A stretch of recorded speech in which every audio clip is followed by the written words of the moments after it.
Hello दोस्तों, आप सभी कैसे हैं। उम्मीद है आप सभी अच्छे होंगे, मस्त होंगे। तो आज हमारी नेक्स्ट क्लास है। नेक्स्ट क्लास में हम पढ़ेंगे linear equation in two variable. तो linear equation in two variable के बारे में सीखते हैं और समझते हैं कि ये होता क्या है और इसके बारे में हम क्या जानेंगे। Linear equation in two variable.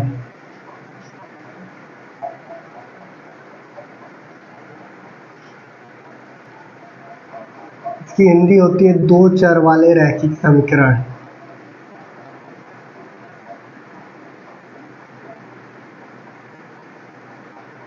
ठीक, समीकरण। तो यहाँ पे पहले चर की बात की जा रही है, तो पहले हमें समझना है कि चर क्या होता है। तो चर बेटा एक्स वाई के फॉर्म में जो सारी चीज़ें होती है वो चर होती है। जैसे हम यहाँ पे सीख सकते हैं linear equation in two variable का, a x plus b y plus c equal to 0।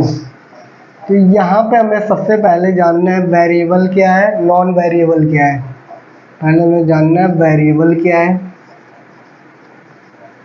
Variable क्या है, नॉन वेरिएबल क्या है। तो ये हमारा क्या होता है, ये हमारा इक्वेशन है। किसका इक्वेशन है? लीनियर इक्वेशन का। टू वेरिएबल मतलब एक्स और वाई दो ऐसे हैं जो वेरिएबल हैं, एक्स और वाई, जिन्हें हम क्या बोलते हैं हिंदी में? चर। और नॉन वेरिएबल को हम हिंदी में बोलते हैं अचर। यहाँ पे क्या होता है, नॉन ए बी सी जो है ऑलमोस्ट हमारे क्या है, अचर है। तो आप सभी को समझ में आ रहा होगा, a x plus b y plus c equal to 0 ये हमारा रैखिक समीकरण का इक्वेशन है। तो हम यहाँ पे समझते हैं कि यहाँ पे ए क्या है, बी क्या है और सी क्या है। तो सबसे बड़ी बात, ये हमारा किसका गुणांक है? यक्स का गुणांक है। यक्स का गुणांक पूछेंगे तो क्या हो जाएगा? ए। इसको इंग्लिश में बोलते हैं coefficient of x, coefficient of x भी बोलते हैं। और हिंदी में यक्स का गुणांक। वाई का गुणांक पूछेगा तो यक्स कोफिशिएंट ऑफ वाई मतलब वाई का गुणांक। तो यहाँ से हम देख पा रहे होंगे कि यहाँ से हमारा ये आ जाएगा y का गुणांक। गुणांक मतलब क्या होता है? जो नंबर, ऐसा नंबर जो उनका मल्टीपल हो। x का पूछेंगे तो x का मल्टीपल देखेंगे, y का पूछेंगे तो y का मल्टीपल देखेंगे। अब कांस्टेंट की बात करते हैं। कांस्टेंट हमारा क्या होता है? c हमारा यहाँ पे कांस्टेंट हो जाता है। तो आप सभी को समझ में आया होगा दो चर वाले रैखिक समीकरण। दो चर वाले रैखिक समीकरण में दो चर होते हैं, एक x होता है दूसरा y। ये किसी भी फॉर्म में हो सकते हैं, x y z, किसी भी फॉर्मेट में। वो क्वेश्चन के ऊपर डिपेंड करता है कि वो किस फॉर्मेट में होगा। तो यहाँ से हम चलते हैं, इस पे बेसिस एग्जाम्पल कर लेते हैं। यहाँ पे जैसे एक एग्जाम्पल है 4x plus 5y plus 7 equal to 0। ये हमारा इक्वेशन गिवन है।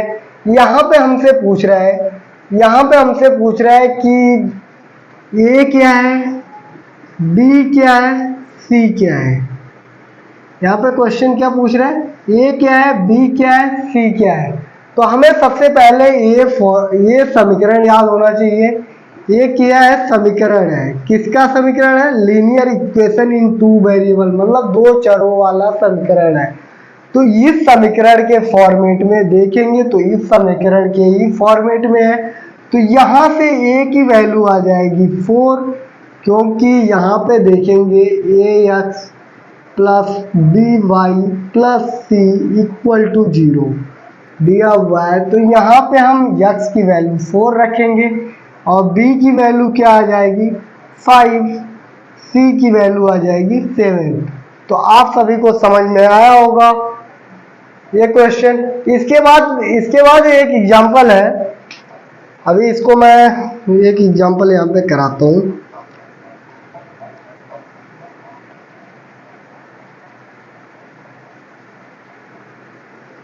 एक एग्जांपल है 4x plus 3y equal to 12। यहाँ पे आप सभी से पूछ लिया है ए बी सी की वैल्यू बताओ। तो यहाँ से हम a प्लस बी की वैल्यू क्या बताएंगे, पहले हमें सबसे पहले इस फॉर्मेट में चेंज करना होगा।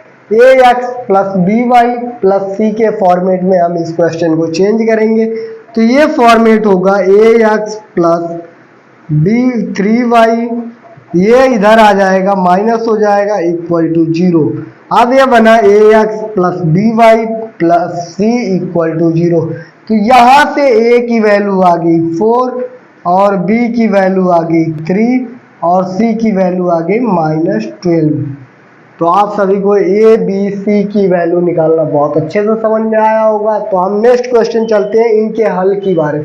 जितने वेरिएबल, पहले तो हमें पता होना चाहिए जितने वेरिएबल होते हैं उतने उनके सॉल्यूशन होते हैं। 2 वेरिएबल है तो मिनिमम एक सॉल्यूशन निकालने के लिए, मतलब दोनों का एक सॉल्यूशन निकालने के लिए हमें क्या करना होगा, 2 इक्वेशन लेना होगा। तो अभी आप सभी को 2 इक्वेशन के बारे में नहीं पढ़ना है, वे 10th क्लास में है। तो अभी हम 9th क्लास में एक इक्वेशन पे ही पढ़ेंगे।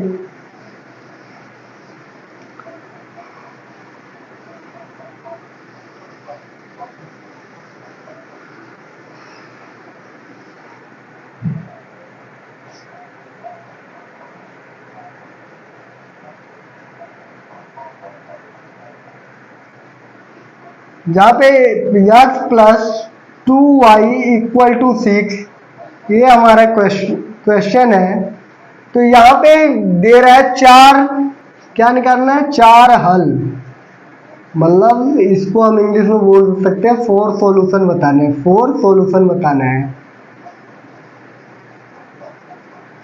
4 सॉल्यूशन बताना है इस इक्वेशन का। तो सबसे पहली बात हम लेट करेंगे, x की वैल्यू अगर कुछ हम लेंगे तो y की वैल्यू ऑलमोस्ट आ जाएगी, या y की वैल्यू को हम मानेंगे तो x की वैल्यू आ जाएगी। 2 वेरिएबल है तो किसी एक वेरिएबल की वैल्यू हमें खुद से पुट करनी होगी, फिर दूसरा आंसर आएगा।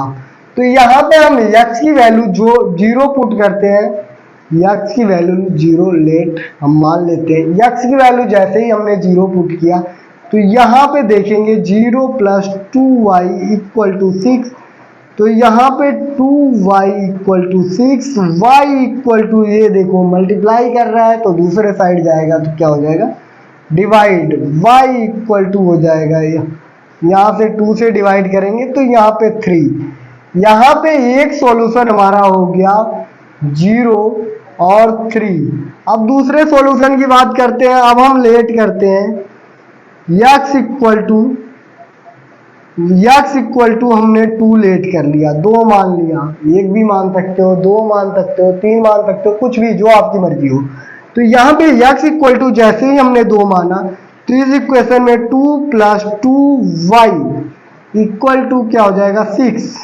तो यहाँ पे आप सभी जानते हो कि ये प्लस क्या है तो उस साइड जाएगा तो माइनस हो जाएगा। 2 equal to 6 minus 2, y equal to क्या हो जाएगा, 4/2। क्यों होगा, ये मल्टीप्लाई था, उस साइड जाएगा डिवाइड, ये आपका आ गया 2। यहाँ पे x की वैल्यू क्या आ गई 2, y की वैल्यू 2। सॉल्यूशन में हम पहले x की वैल्यू रखते हैं फिर y की वैल्यू, जैसा कि आप सभी ने कोऑर्डिनेट में पढ़ा होगा। अब हम थर्ड लेट करते हैं, लेट थर्ड x की वैल्यू हम 4 कर लेते हैं।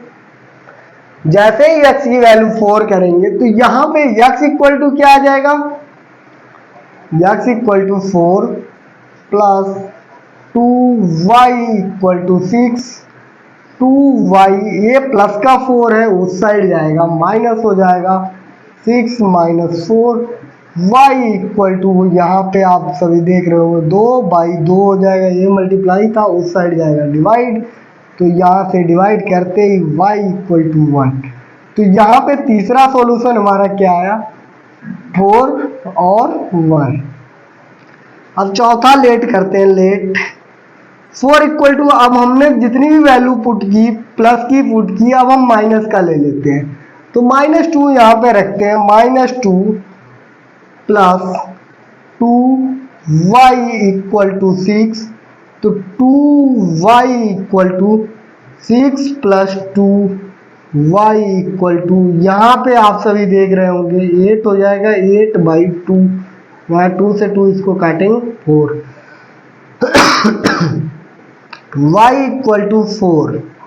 तो यहाँ पे हम देख पा रहे हैं -2 और 4 ये आ गया। आप सभी के 4 सॉल्यूशन क्या क्या हुए, 4 हल हमारे हो गए। 4 हल में हमारा पहला हल है 0.3, दूसरा हल क्या है 2 और तीसरा हल हमारा क्या है 4/1, और चौथा हल क्या है हमारा -2 4। ये जब भी हम हल निकालेंगे तो इसमें क्या है, एक ही हल नहीं आएगा, मतलब जितने लोग जो वैल्यू पुट करेंगे अपने हिसाब से उतनी सारी वैल्यू आएंगी, क्योंकि इनके आंसर कभी भी सेम नहीं होते हैं। क्योंकि सपोज करो यहाँ पे हम 1 रखते हैं तो y की वैल्यू डिफरेंट आ जाती, यहाँ पे x की वैल्यू 3 रखते हैं तो अभी भी y की वैल्यू हमारी डिफरेंट आ जाएगी। मतलब हम जो वैल्यू पुट करेंगे वैल्यू के हिसाब से ही आंसर आएगा। तो आप सभी को समझ में आया होगा। तो फिर हम नेक्स्ट चलते हैं। मान लो यहीं पे सपोज करो एक क्वेश्चन और बनाता हूं मैं आप सभी के लिए, यहाँ पे बहुत ही अच्छा क्वेश्चन। एक देखो, एक सॉल्यूशन इसका हम रख लेते हैं।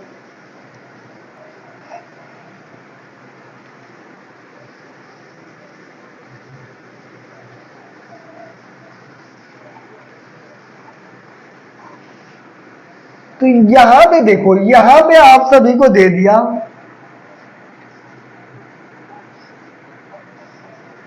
यहां पे ये दिया हुआ था 6, यहां पे दे दिया k, यहां पे दे दिया k। अब यहां से पे बोल रहा है कि आपका एक सॉल्यूशन है, मतलब 1 हल इसका क्या है 0.3, इसका हल है, क्या है हल है या सॉल्यूशन है, इसका सॉल्यूशन है। देन तब क्या बताना है हमें, k की वैल्यू बतानी है, k की वैल्यू बतानी है। तो हम k की वैल्यू कैसे बताएंगे, तो सबसे पहले हमें क्या करना होगा, ये हमारा ये फर्स्ट क्या होता है x होता है और ये दूसरा y होता है। ये कोऑर्डिनेट निर्देशांक ज्यामिति में हमने पढ़ रखा था, पहले x को लिखते हैं फिर y को लिखते हैं। तो x के जगह पे हम 0 पुट कर देंगे क्योंकि इसी का सॉल्यूशन है। तो x की जगह पे हम 0 रख देंगे, y की जगह पे क्या रख देंगे 3 रख देंगे। तो फिर यहाँ से हम रखते हैं x की जगह पे 0 प्लस k इंटू y की वैल्यू क्या है 3 इक्वल टू 6। तो यहाँ पे 3k इक्वल टू कितना हो जाएगा 6, यहाँ पे k equal to 6/3, k equal to, अब डिवाइड इसको करेंगे तो ये 2 टाइम k की वैल्यू क्या आ गई 2। जैसा कि हमें पता था कि पहले से ही यहाँ पे 2 था, इसका मतलब हमारा जो आंसर है वो राइट। तो आप सभी को k की वैल्यू भी फाइंड करना आ गया होगा। अगर आप सभी को नहीं समझ में आता है तो आप प्लीज कमेंट करिए। Thank you for watching this video, all the best. आप हमारे चैनल को लाइक करो और सब्सक्राइब करो। Thank you.